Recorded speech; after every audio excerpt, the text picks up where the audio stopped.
के circuit house में पहुंचे केंद्रीय मंत्री अनुराग ठाकुर ने पत्रकारों से बातचीत करते हुए राहुल गांधी पर जमकर निशाना साधा है। उन्होंने कहा कि राहुल गांधी जब अपनी न्याय यात्रा निकाल रहे थे तो लोगों से कहते थे कि डरो मत, लेकिन आप खुद ही डर कर चुनाव लड़ने के लिए दूसरे क्षेत्र में चले गए हैं। अनुराग ठाकुर ने कहा कि राहुल गांधी अपनी कर्म भूमि वायनाड से भागकर रायबरेली से चुनाव लड़ने के लिए चले गए हैं। अनुराग ठाकुर ने राहुल गांधी से पूछा, वायनाड उनकी कर्म भूमि नहीं रही है। उन्होंने कहा कि रायबरेली में भी राहुल गांधी की हार ही होगी। ओबीसी के मुसलमान की भारत में स्थिति ठीक ना होने के बयानों पर केंद्रीय मंत्री अनुराग ठाकुर ने जवाब देते हुए कहा कि भारत में लोकतंत्र एक ऐसी ताकत है जिसमें हर व्यक्ति अपनी बात को साझा कर सकता है, लेकिन कुछ लोग तुष्टीकरण की राजनीति पर उतर आए हैं। केंद्रीय मंत्री अनुराग ठाकुर ने कहा कि ओवैसी संसद लेकर सड़क तक झूठ बोलने का ही काम करते रहे हैं। उन्होंने कहा, इंडी गठबंधन, ओवैसी और कांग्रेस ने एक ही समुदाय के लोगों तक अपने आप को सीमित करके रखा है। यह सब क्षेत्रवाद, जातिवाद राजनीति करने पर उतर आए हैं। उन्होंने कहा, जब मोदी सरकार द्वारा ट्रिपल कानून बनाया गया था, 3 तलाक को खत्म करने का कानून बनाया जा रहा था, तो उससे समय ये दल कहां थे। पूर्व केंद्रीय मंत्री आनंद शर्मा के बयानों पर जवाब देते हुए अनुराग ठाकुर ने कहा कि मोदी सरकार के समय में 1 इंच भूमि भी दुश्मन जाता नहीं सके और मोदी सरकार ने सेना को सशक्त किया है और उत्तम तकनीक के हथियार दिए हैं और राफेल जेट और तेजस भी मोदी सरकार ने ही देश के लिए उपलब्ध करवाए हैं। केंद्रीय मंत्री नाथ ठाकुर ने कहा कि कांग्रेस से हमें ज्ञान नहीं चाहिए। कांग्रेस से समय हजारों किलोमीटर सीमाएं पर पड़ोसी देशों ने कब्जा किया। इसी के तहत किसी के कश्मीर बना और भारत की भूमि को श्रीलंका को देने का काम भी कांग्रेस ने किया है।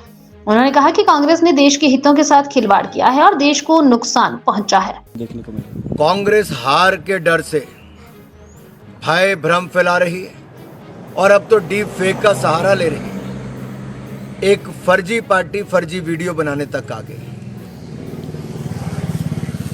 फेक न्यूज, फेक वीडियोस और इनका फेक चेहरा आज देश के सामने बेनकाब हुआ है कि कांग्रेस किस स्तर तक और विपक्ष किस स्तर तक गिर सकता है कि फेक और डीप फेक वीडियोस बनाएंगे, उसका प्रसार करेंगे और किसी भी ओछे हथकंडे तक। मैं जब कहता था कि कांग्रेस के मैनिफेस्टो में कहीं ना कहीं विदेशी हाथ भी दिखते हैं, तो सबने क्यास यही लगाए थे कि ये जो लोगों की संपत्ति, क्या ये सुरक्षित रहेगी, क्या स्त्री धन सुरक्षित रहेगा।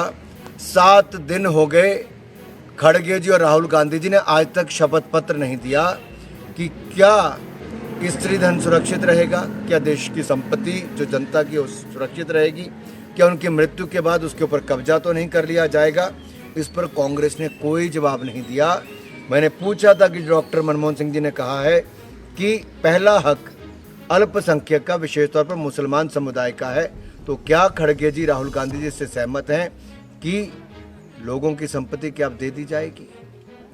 तो इस पर इनका कोई जवाब आया नहीं। इससे देश के लोगों को स्पष्ट हो गया है कांग्रेस क्या सोच रही है। मैं इतना ही कहूँगा, अगर देश की सीमाओं पर 6800 किलोमीटर सड़क किसी ने बनाई, सीमा सरहद को सुरक्षित किया, 1 इंच भूमि भी भारत की नहीं जाने दी, सेना को सशक्त किया, जब राफेल जेट से लेकर तेजस एयरक्राफ्ट दिए, INS विक्रांत जैसे युद्धपोत दिए, ब्रह्मोस जैसी मिसाइल से लेकर अन्य हथियार भारत में बनाकर भारत की सेना को सशक्त किया, भारत की सेना के साथ खड़े रहे। तो कांग्रेस के नेताओं से हमें ज्ञान नहीं चाहिए, जिनके समय हजारों किलोमीटर भूमि पंडित नेहरू जी से लेकर डॉक्टर मनमोहन सिंह जी के समय तक ले गए चाइना। पाक अधिकृत कश्मीर बना तो कांग्रेस के ज़माने में बना। यही नहीं, अगर कच्चा थी वो आइलैंड भारत की भूमि श्रीलंका को देने का काम किया तो कांग्रेस के ज़माने में हुआ।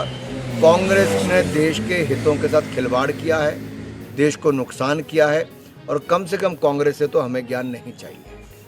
देखिए, खुलकर अपनी बात ओवैसी जी संसद से लेकर सड़क तक भी बोलते हैं।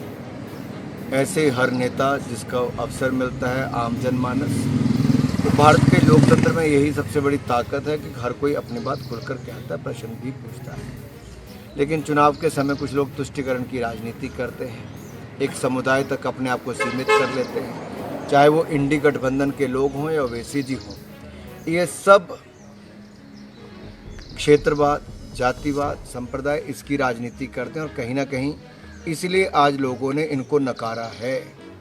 और जो सबका साथ सबका विकास इसी मूल मंत्र के साथ काम करते हैं मोदी जी, उनको सबने स्वीकारा है। और मैं ओवैसी जी को इतना कहना चाहता हूँ, ट्रिपल तलाक से निजात दिलाने के लिए जब मोदी सरकार कानून लाए तो कहाँ थे? 33% आरक्षण नारी शक्ति को देने का बात की तो कहाँ थे ओवैसी जी? और क्या उनका रुख था? क्या वो मुस्लिम महिलाओं के लिए भी जब ये 2 सशक्तिकरण के काम मोदी सरकार ने किए, तब सो कॉल्ड जो मर्दानगी दिखाने वाली बात, जो बड़े बड़ी बातें करने वाले लोग, उनका विरोध क्यों करते रहे? आज सवाल ये खड़ा होता है, महिलाओं का सशक्तिकरण, उनका महिला नेतृत्व विकास किसने किया? तो मोदी सरकार ने किया। आज सेनाओं में 10,500 से ज़्यादा महिलाएं हैं, सबसे ज़्यादा वुमेन पायलट्स हमारे पास हैं। हमारे हर क्षेत्र में भारत की राष्ट्रपति महिला है। और एक विपक्षी गठबंधन के लोग तो राष्ट्रपति जी के बारे में जो अभद्र टिप्पणी करते रहे, उससे इनकी मानसिकता दिखती है कि ये लोग ना महिलाओं को मान सम्मान दे पाए और ना ही आज दे पाएंगे। ये केवल तुष्टीकरण की राजनीति करते हैं। और अब तो देश की जनता ने विकास का स्वाद चख लिया है, चाहे मुस्लिम समुदाय भी हो, उन्होंने विकास देखा है क्या होता है। और मोदी जी के विकास के साथ भारतीय जनता पार्टी के साथ खड़े रहे।